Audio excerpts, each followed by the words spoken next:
Binigyan ng Kamara ng 10 araw para magbalik Pilipinas si Congressman Zaldy Co na isinasangkot sa ilang maanomalyang flood control project. 9 na araw na mula nang umalis siya sa New York. Ayon sa mga otoridad sa Amerika, nakatutok si Sandra Aguinaldo. 4 na araw mula nang bawiin ng Kamara ang Travel Authority ni Ako Bicol Party List Representative Zaldy Co, may impormasyong umalis na umano ito sa Amerika. Sa record ng U.S. Customs and Border Protection, si Co ay dumating sa New York noong August 26 gamit ang tourist visa. Pero nitong September 13, umalis na umano ito sa New York City. Hindi nakalagay sa U.S. Customs and Border Protection website kung saan siya sumunod na pumunta. Maging ang bagong liderato ng Kamara, wala raw impormasyon kung nasaan ngayon si Co. Sa Europe siya? May ganun po ba kayo? Hindi ko ba alam. Matatandaang noong September 18, binawi ni Speaker Faustino D. III ang travel clearance ni Co para makapagpagabot sa Amerika. Binigyan siya ng 10 calendar days para bumalik sa bansa, kung hindi maaari siyang maharap sa disciplinary at legal actions.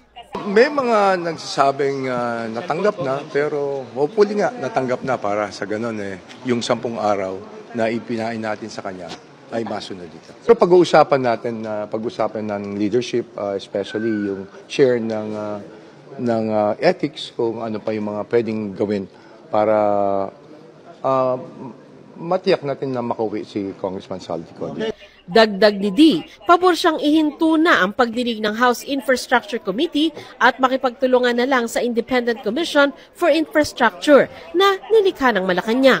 Kung ako lamang ang masusunod, yung Infracom, kailangan lahat na ng report at kung ano nangyari dun sa Infracom, kailangan i-submit na namin sa ICI. Total, hindi naman pinaniniwalaan ng ating karamihan ng ating mga kababayan kung anong nangyayari dito sa Infracom.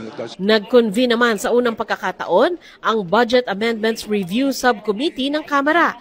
Pakay nilang tukuyin kung saan ililipat ang 255 billion pesos na pondo na inalis sa flood control projects ng Department of Public Works and Highways para sa 2026. We will be guided by the sectors, the priority areas as expressed by the President.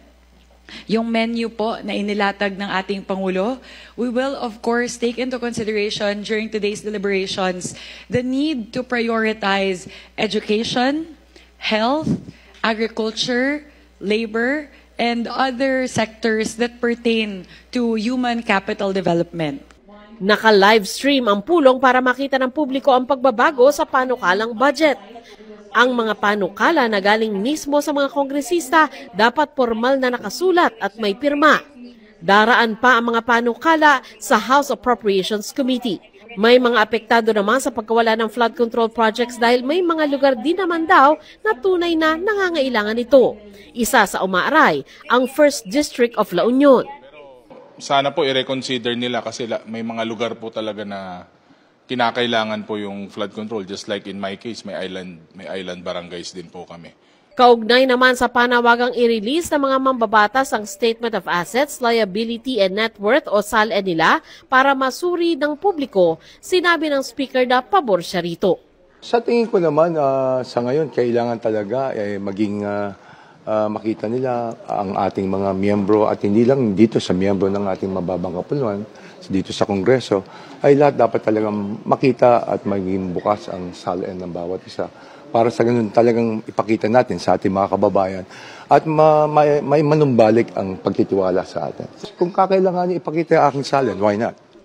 Para sa GMA Integrated News, Sandra Aguinaldo, nakatutok, 24 oras.